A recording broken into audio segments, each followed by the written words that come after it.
Good morning, everybody. Happy Friday. Welcome to The Pursuit. Today, I am joined by the Savage CEO, and I love that as a description of your name. Is that okay to call you that? It's Sam Abbitt. Welcome to the podcast. Hey, glad to be here. Thanks for having me on. That's got to be how introduce yourself, right? I'm the Savage CEO. That's right. Is I that like the it. only reason? The only reason you named it the Savage Race, so you could say that? Oh gosh, man. I just thought it was an awesome description of the type of vibe and attitude that what I assumed our customers would be like when we started this company before we had any customers. And Yeah, I think it was a great name. Name stuck. People love it. People like being called savages. yeah, We're all that's great. savages, man. Yeah, So I always start this off the same when I meet people, especially business owners and entrepreneurs like yourself. yeah. And I kind of want to know, like, back before all this, back before you had businesses, what was your dream? What did you want to do with your life? Where did you see yourself, you know, the age you're at now, for example?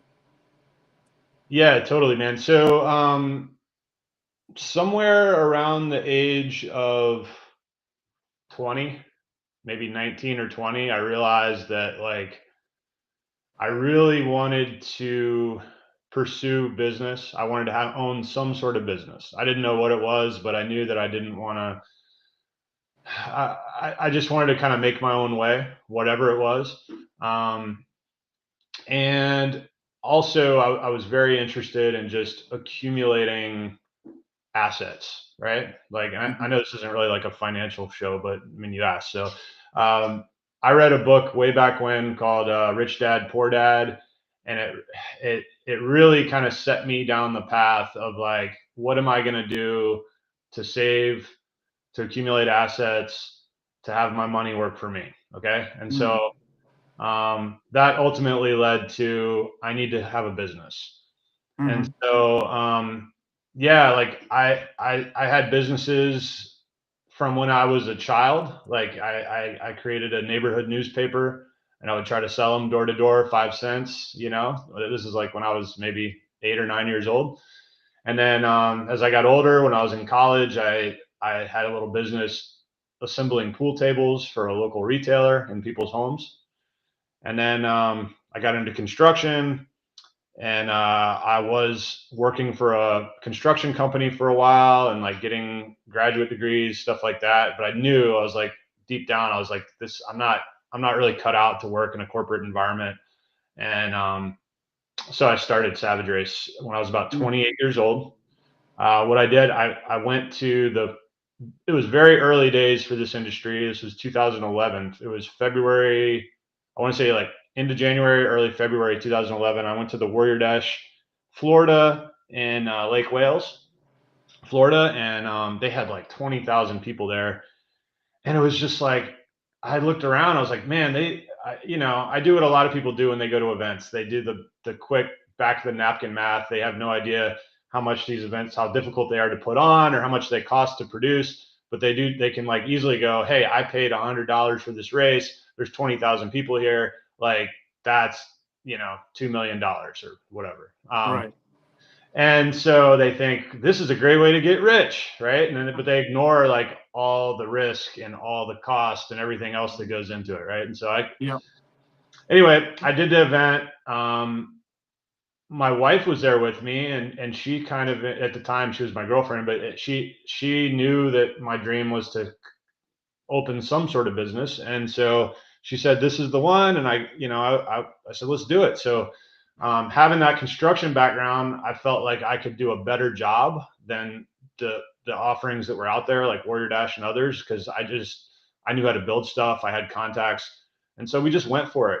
Uh, so, like I said, that event was at the end of January, and we had our first race in Central Florida on August 27th of the same year, which is crazy to think about. We went from zero, like literally like no business, to first race, several thousand people showing up at some property somewhere, um, uh, and had really no idea. Like the people myself included, and everyone that I hired, like none of us knew anything, had any industry experience in any kind of racing event.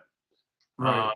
and so we would just kind of shot from the hip and did our best. And it was like, okay. I mean, we had some serious problems at that first event, but we just learned. And every time we would do an event, we would learn from our mistakes and make it better. So here Yeah. and we are. And a lot of those people that worked at those early events are still on our team. Like there's a guy in my company named Alex. He responded to a Craigslist ad. He was he was in college at the time, and we just said, hey, we need someone to go fly our cars at some other event. And he did that. And now he's one of our marketing managers and very important part of our team. He still works for us. So anyway, I don't know if that answered your question, but I've just, to sum it up, I've always wanted to be in business. Yeah. Um, and this is one of my businesses, and it's been a very fun journey.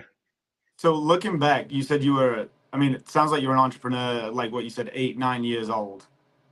Yeah, I don't think I knew that I was, Yeah. but it was just like it just felt natural. Like my dad had a computer in our house back when people didn't really have computers, and so I like to play on that. It had a word processor, and um, you know, I just started typing stuff, and I recruited all my friends from the neighborhood. I was like, okay, you're going to be in charge of writing the comics. You're going to write the news. You write the weather. And so we brought together the kids, and we all produced this little. It was basically just a text document, Hmm.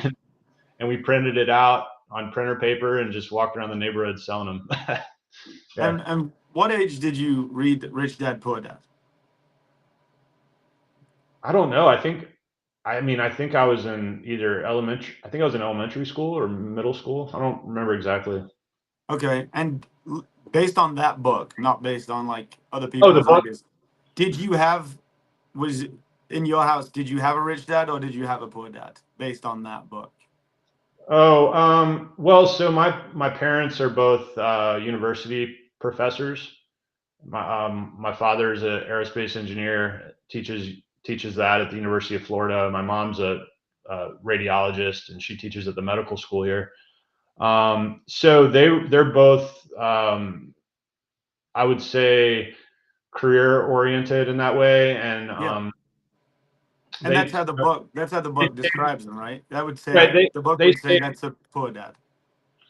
yeah, I didn't really want to call them that, but like yeah, No. like I would say that like they both have jobs, but I will Yeah. say that like for they're both also it's very important to them to save and build wealth. Like my mom's really into real estate, so that was cool to watch Yeah, growing yeah. up. I mean, as you know from reading the book, if anybody's read the book, they know that this is not a judgment on other people. This is just saying like you're the first entrepreneur. You're like like there's you didn't grow up in an entrepreneurial household where it was just like, oh, I'll just do what dad does.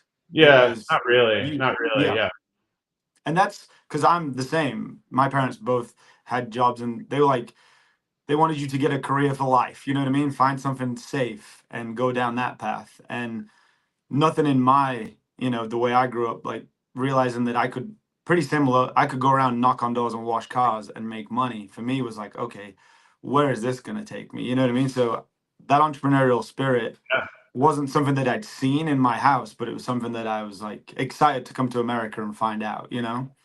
yeah, totally, man. So like if you're cut out for it, and it's not for everybody, but if you're cut out for it, there's really no other way. You know. Hmm. Yeah, It, it's, I can't imagine now. I don't think it'd be possible for me to go back and work for somebody else. Like now I've seen that, like you just said, you had an idea for something, you created it in your mind, and then a few thousand people came to the first one. That's incredible. And just like, even if 10 people showed up, you've still seen that you could build something that other people want to pay for. And you know what I mean? Like, I don't know about you, but I grew up in kind of a house where it was, you don't think that the other people that have started these businesses are real people because you never really see them, right? Like you don't believe that Nike really started with one shoe. You think it was, oh, it's just this massive company that nobody can now do. But once you realize that you've just got to start small, you can do it too. It kind of changes the way you look at everything yeah, in my world, right? absolutely. I agree with that 100%. And even thinking about like starting a company like Savage Race, now. You know, it's like Mhm. there I don't know that I could do it again for with this company. I mean, I could start a different business, sure, and I have actually, but like with Savage Race, if I had to start all over again, I don't even know if I could. I mean, there were certain things that happened when they happened that and we got lucky on things, and I think a big part of it was just the timeline and getting started when we did. That's So funny. It's interesting that you say, lucky and stuff like that. Um, I've looked through the kind of the history. You said it started in 2011. There was one race in Florida, and correct. then the next year, 2012, two races in Florida too, right? Yep. And then I looked at last year, and it's 2024. There was 14 races, and you had an annual attendance of over 100,000 people at the races.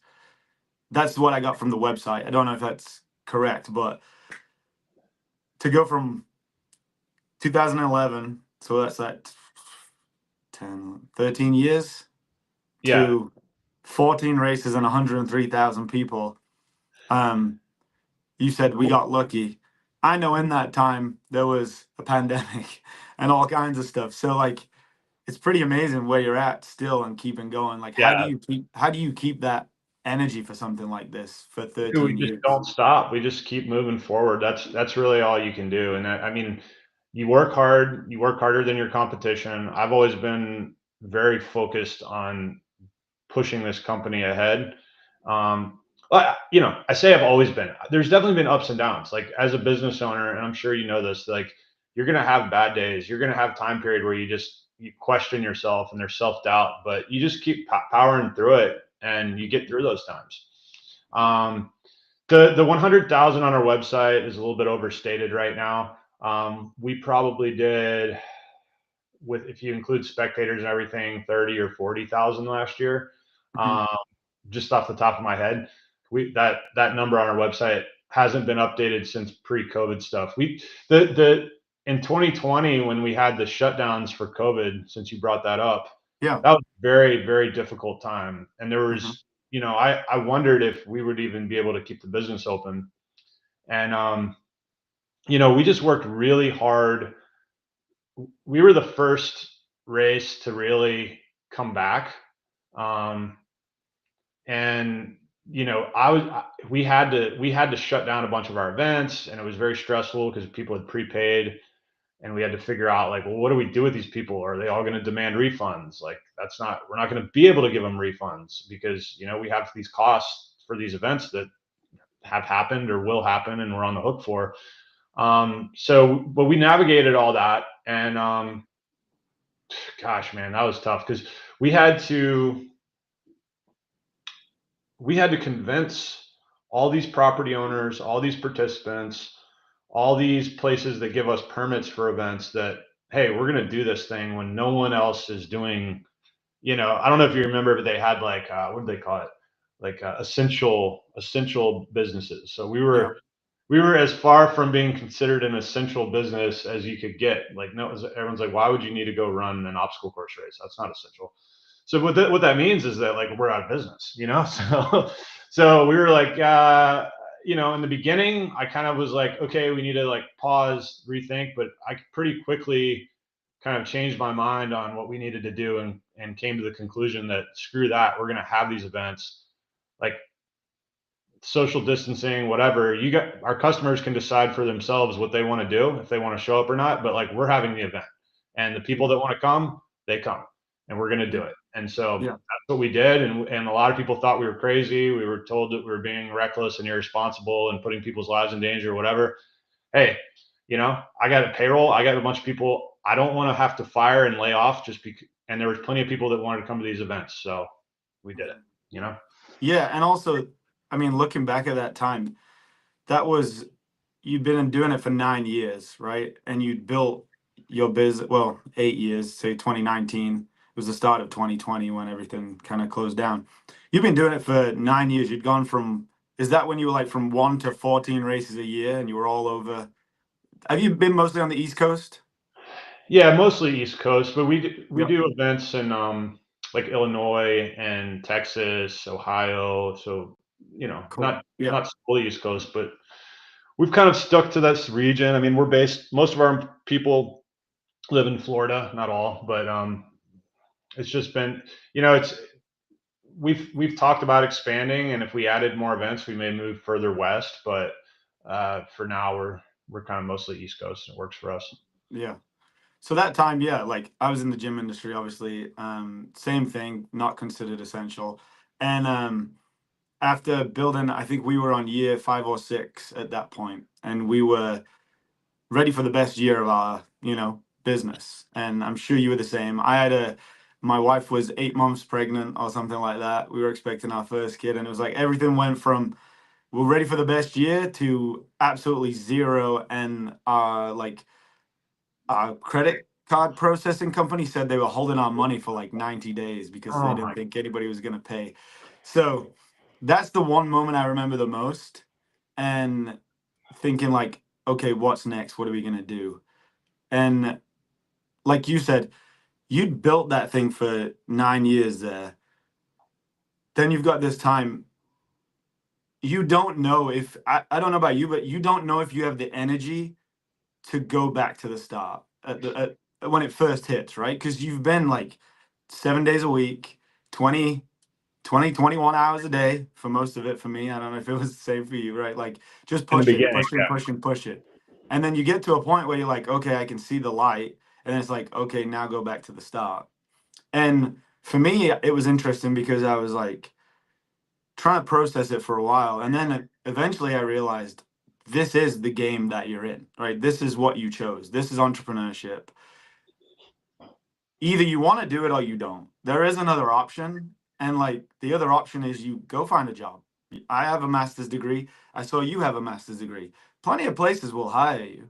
yeah. And then finally I was like, no, this is actually what I want to do. And all the lessons of the last 10 years that I've learned now in business, and I'm sure you can't buy them lessons, right? Like whatever I do next or whatever this ends up, it's only going to be better for me in my life.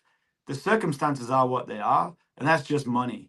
But we can build something back because I'm not going to forget what I've learned over the last 5 years. Is No, is that absolutely. where you ended up? Like, how long did it take you to get to I, that place where you I kept going? I'll tell you this, man. That I went to some dark places in my mind along that journey, and it was like I said earlier, like putting one foot in front of the other and keep moving. I mean, there were some things that happened that just me mentally, like that was such a hard thing. I mean, you got to realize, man, like you said, it was you're facing your best year ever. So we had pre-sold millions of dollars of tickets. Okay, so like that's a lot of money for me. Like that's significant. Like and I mean, well, I'm just saying that because I think sometimes people look at these businesses and they go, okay, well, like Savage Race is pretty big, like a couple $1 million, they can probably handle that. But it's like, no, like that's real deal. Like I'm screwed kind of money. Yeah. And I had sold these tickets, and like these people that bought these tickets, these are people I know, like I go to these events, I shake everyone's hand, like people, a lot of them are my friends, and it's like I have their money right now and I can't give it back to them. I got to figure out how to do these events. When I say I have the money, it's like I have most of it, but a lot of it's been committed to events. I have to pay for marketing to get the people to sign up. So it's not like, I have payroll. So I have to do the event, right? And so when I thought that maybe that wasn't going to happen, it just was so hard. And like I had to really kind of, me and my team, we had to kind of really think way outside the box to figure out how to get through that. And we did. And I think we came out and just, it was out the other end where it was just proof of what we were able to do, and we came out way stronger. I mean, I don't Yeah. know about you, but like when you look inward at yourself as a person, are you a better person now? Did you change your any like habits or just things you do? Because I like for me definitely, and so I'd be interested to hear about. I mean, I'll just tell you real quick. For me, like I stopped drinking, so I gave it up, man. I was just like, this is not good for me. Like I was never, I mean, I was never like I never had like a big problem, but it was just like, this is just something I don't need in my life, and I'm going to stop doing it. And it's going to make me more effective as a person. It's going to make me a better husband, a better father, a better business owner. So I quit that.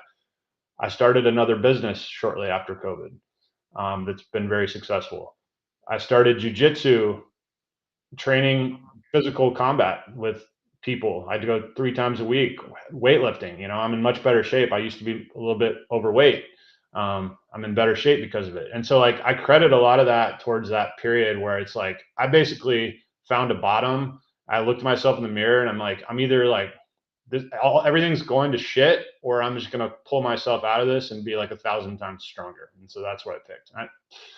So I wonder, like, and honestly, man, this is so cool to hear your story, because I had never, I don't know you. Like, we've never had I don't know if people know this, but neither Yeah, of us have first ever had time. a conversation before now. So I didn't even know you were a business owner or an entrepreneur. Like, literally, we knew nothing about each other. Yeah. So I'm really curious to know, like, did you have any moments like that where you pulling yourself through? Yeah, a lot. Like I said, it's probably I've had a couple of times in my life when I first opened a business and then during COVID where I've felt anxiety. And like, I guess I'm lucky that that happened in my mid and then late 30s. And I'd never felt it before. I was like, I think I'm having a heart attack. And someone was like, no, it's just the first time you've felt stress like this, you know? And I was like, oh, okay, cool. Now, and I remember it's taken me 4 years or whatever it's been to process and understand what I went through. But like, I'm the thing that I'm most grateful for, and it's something that you said, is being able to look inward and understand that all the business stuff is not real and the money's not real. And I was about to be a father, and I then got to prioritize being a dad, which I don't know if I would have done that because I was so focused on success, right? Like I was so focused on wanting to grow the business. I was so focused on wanting to provide and be this big provider that I lost sight of what this podcast is. What I try and talk to entrepreneurs about now is like, there's no happiness at the end of this. There's no like magical pot of gold at the end of the rainbow that's going to make everything right. And then I started being able to find happiness in day to day stuff. And I've, because of what happened, I think I've been a more present dad. I've been a more present husband. I've been there for everybody, and I've prioritized the relationships in my life that are both ways and not based on me being the business owner. And like, I'm not trying to get anything from relationships. I just want friendships and I want real relationships and stuff like that. So that's what happened for me over the last 5 years, 4 years.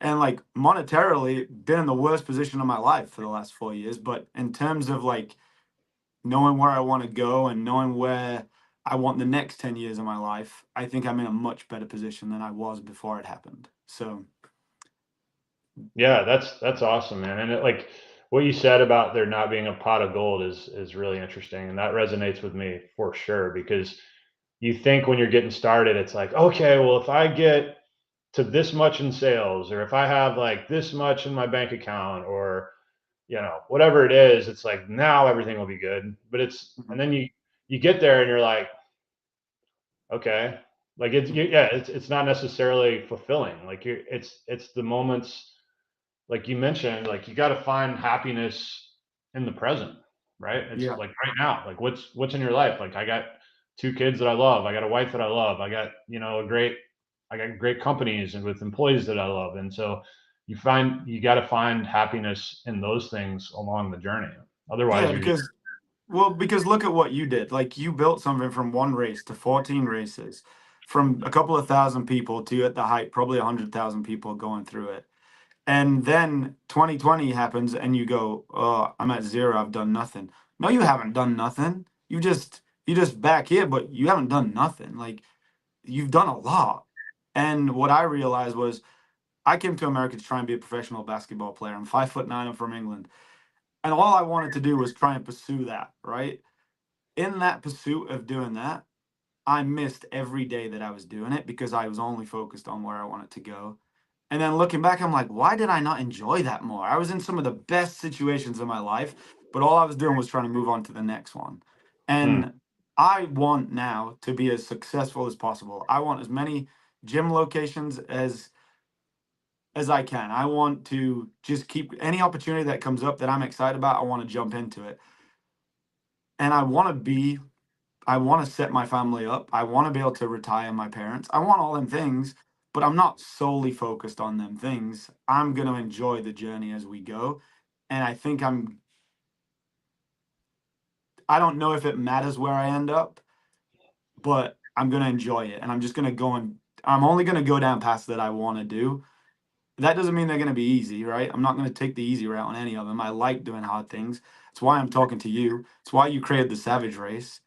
We know that we can do hard things, but I'm going to enjoy the journey a little bit more. And I think that's what 2020 taught me. Um, yeah, hardest years of my life when I look back. But I think there's going to be more of them um, as I try and do bigger things, right? Like Absolutely. there might be something that comes up that's harder than 2020, and I'm willing to go for it. Yeah. So there's a I didn't make this up, but there was a book I read, and I think it was by a guy named Ryan Holiday or Halliday, and Yeah. he talks about the obstacle being the way, and that the idea that like if this path was easy, it's like, well, then there's everyone could do this, but like your as a business owner, your competitive edge is your ability to overcome obstacles, right? So like that's actually what sets you apart is how you approach and get past these hard things in life, and it's why at the end of it you're the last man standing and are successful because no one else could pass that test, right? so Well, so like well, yeah, and that's the lesson that I get from doing your races, right? Is it's hard work. There's obstacles. It's fun. Yeah, it's fun, but it's hard. You're not guaranteed to get through any of them obstacles. No one's gonna, you know, tell you did great if you fell off as soon as you tried to grip it, right? Like you got to get to the other side of that obstacle, and then if you don't, come back and try and get it next time. There's no like, oh, it's okay. yeah, It's okay if you think it's okay, but if you you want to can come back make and it get easier. it, I'm gonna push you to get it. And Yeah. then the best moment of them races for me is we live in such a world of comfort that like every day I can get in the shower. But when I finish one of your races, it's the best shower I've ever had in my whole life. Like it's the best. And like you feel accomplished. You got a few bruises, cuts on your knees, you're covered in mud. Like it's just the best. And like that's entrepreneurship. The Savage Race to me is just like it's a metaphor for going through opening a business. Hmm. Yeah, that's amazing. I never thought about it that way. Yeah, and yours, like I've looked at your stuff, and like you said, the pandemic hit you hard because like you said, I can tell when I go into a Savage Race that you care. I can tell that the obstacles are not just thrown together. Someone cares about what this thing feels like. It's not like we're trying to do as many races as possible and make as much money as possible. You actually are creating an experience, which is why we did a Savage Race once and we want to do one every year after we did it. And it's also why I can tell that like it hit you harder during this because you created a real community, right? Like the people in my gym and my orbit, I've realized that I don't want to segment my life where this is business and this is family. Like I want it all to just be together as one. And like that's you, that's your business. So like it hits you harder when something like that happens because you could have just told everybody Savage Race is done, Yeah. right? Like I'm broke. Like I don't know what to tell you. Your money's gone. But Yeah. you know them people. You've looked them in the eyes, you shook their hand, and you know what it does for their life. So you can't just go away. I should have done that. I opened a second location February 2020. I should have closed that location the minute it opened because nobody would have cared. Everybody would have been like, "Of course you did. It was pandemic." But what that gym has done over the last 5 years has changed and probably saved 500 lives, So it's still open. just Yeah. but yeah. Wow. But you've looked these people in the eyes, right? That's the difference between you and like maybe some of the ones that just they probably just closed. Like, oh, we're not gonna make money this year, so close it. Yeah. I mean, you can't, and you don't know what they went through. It may have been No. much different, but, and like, it may have been the right decision for them, but yeah, man.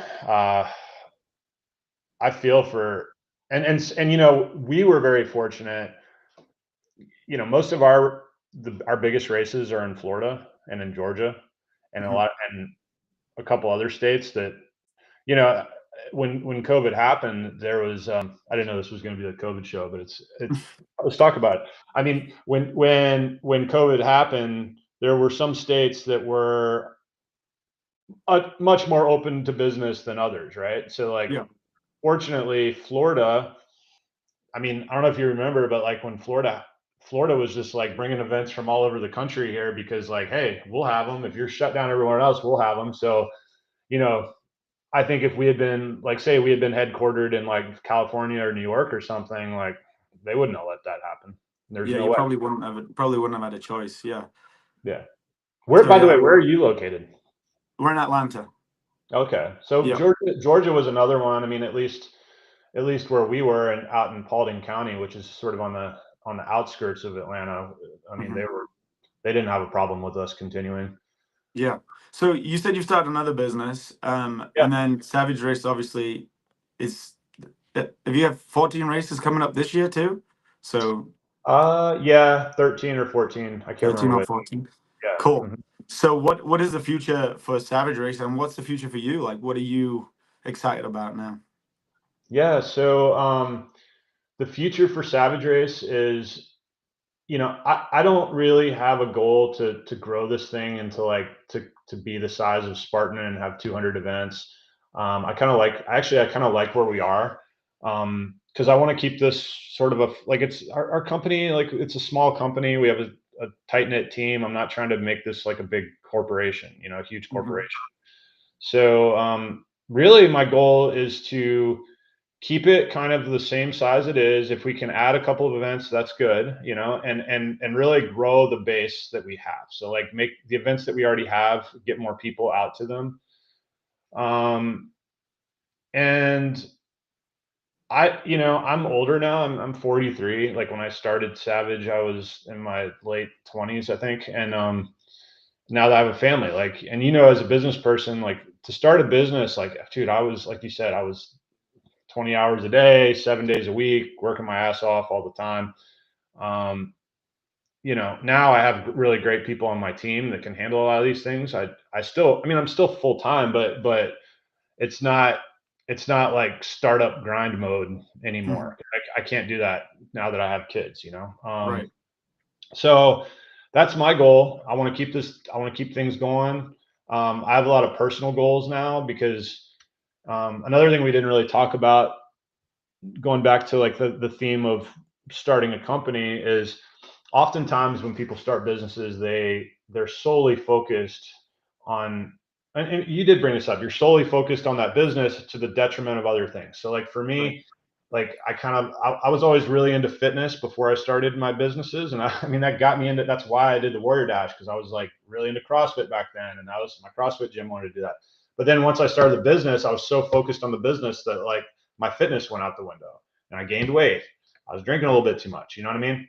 And so now I'm trying to come, the pendulum swinging back. I'm like, no, I mean, like, I'm not sacrificing my life for this business. Like, I don't want to die early because of this business. And so, um, I'm really getting into jujitsu and weightlifting and, trying to stay true to that fitness journey that I started a long time ago. I kind of put a pause on while I built the business, but now it's like, no, I'm gonna do this stuff. I'm gonna get back in Hmm. really good shape. And I'm gonna sign up for jujitsu tournaments and go, like, kick people's ass. Like, that's what I want to do. I want to Hmm. go to my Savage Race events. I don't know if you knew this. I put a challenge out to anyone who comes to a Savage Race event. If they can show up and grapple with me and submit me, that I'll give them a free ticket to a race. Oh, So that's cool. anyone out there can get a free ticket to a race. All you got to do is choke me out, tap me out, um, I will fight you. I So, love it. I've been doing that at the events, actually, in the festival area. So I've had a couple takers. I actually had one guy. Um, I put it out online. Listen to this. I put it out online. There was some guy that figured out what gym I worked out at. He was like 2 hours away.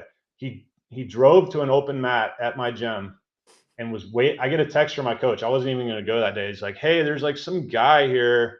He wants to fight you. He's from Jacksonville, and yeah, he looks pretty tough. He's like a brown belt. I'm a blue belt, so he's like Yeah. several belts higher than me." And I'm like, gives me the name. This guy was like a professional fighter. I'm like, oh shit. So I Yeah. go, but hey, he showed up, so I went down there and he got his free race pass. But I thought you were gonna say, and he didn't get a race pass. I kicked his no, he ass. did. He was the nicest guy. He was the nicest guy, super humble. But man, he was I mean, he was a professional bare knuckle boxer. And he was a brown belt in jiu-jitsu. We threw down. I think I got him one round and he got me one round, and it was like, hey, you did it. So That's he cool. Are you gonna be coming up to the Georgia race in March? yeah, yeah, Oh, yeah. cool. Yeah, you wanna Nice. grapple, man? Oh, hell no. No, You no, got no. you got some time to train. We could do some kind of fitness race, How but big nothing. how I big a can't do any of how, that. how big a boy are you? No, I'm not big, and I'm not big enough, and I don't fight. So yeah, it would not be good. I'll pay for my pass. Okay, all right, fair enough. I, I would kick your ass, but I just want to support your business. You know what I mean? Okay, That's just the kind of guy yeah. I am. When I say kick ass, it's in a nice way. Yeah, yeah, that's It's like fun. combat cuddling or something. That's awesome. Yeah, so it sounds like you found just more balance, and like the thing that this is my podcast is about is I think the pursuit is the happiness, right? So like I'm not trying to find happiness at the end. I want to find it along the way. And it sounds like that's what you're doing more now than you've ever done. And I guess maybe it's just as you mature and have kids, maybe that's what you need. You know what I mean? If I was 20 and listening to this, I'd probably be like, shut up, I'm trying to get rich, you know? No, But but hang on. I want to speak to that. So like, I honestly think that 20-year-old you is right. It's like the 20-year-old me. If I had tried to say when I started Savage Race, hey, I'm going to kind of like work 40, 50 hours a week. I'm going to go to the gym all the time. I'm going to like pursue these hobbies. It's like, yeah, right. You're never going to make it. So like, yeah, I don't want to like lie and say that like there's no place for the grind. Like I think that yeah, when you're starting a business, like sometimes you got to grind, and that's part of it. But like it takes a big toll, and you probably aren't going to be able to grind your whole. I'm going on 14, 15 years or something with Savage Race. Like you can't just like grind like that forever and not expect for it to cause issues. So oh yeah. I mean, like even today, like everything that you're talking about, nothing's easy. It's all hard work. Like you're not doing easy things. You're finding ways to challenge yourself. My thing that I want to do is I want to just keep making sure I don't miss the moments that I've worked so hard for, and celebrate it along the way, right? Like 100%, yeah, you can jump ahead and be like, well, I'm not where I want to be, so it doesn't matter. And I think that's something that I wish I could tell my 20-year-old self. Not don't keep working in it, because the fondest memories are in the grind, right? I still look back fondly and remember mopping the floors every day and waking up at 3 o'clock and getting back to the gym. I still remember all that stuff, but um, I think just enjoying them moments of when you've put a big event together and everybody shows up, not being like, well, the next one's going to be bigger. No, just enjoy it for a second with the team that are here now. So totally. awesome. Well, we have there's 25% off right now for people that are looking to train 25, March 29th. Anybody that's watching from Oxfit, make sure you get signed up for the Savage Race. We're all going to go and do it together as a team. If you want to run off and leave as you can, but that's kind of messed up. We want to get through them obstacles together. And we're going to have some fun. If anybody wants to wrestle Sam, then you can wrestle Yeah, Sam. yeah. And If anyone's made it this far into the podcast, I think they've probably already signed up. but they better have but signed up. Yeah. yeah, yeah. Yeah. Um, Well, thank you. Like I tried to find any other podcasts with you, describing the history of Savage, and I couldn't really find one. So I think hopefully, I got some good info for people out there Yeah, that this like was Savage fun, man. race. It's been But so long since I've had a conversation like this, and it's cool that you're a business owner too, so you understand. It seems like you really understand that, yeah, not everyone really gets it, because it's like it's one of those things that until you put yourself in that place, it's like you don't know what it's like. So I had a yeah. really good Well, good time talking to you today, man. good. I'd love to do it again sometime. And yeah, great to meet you. And I look forward to meeting you in person in March. Okay. All right, let's do it. All right. Thanks, Ant. Thanks, Sam. See you later. See you.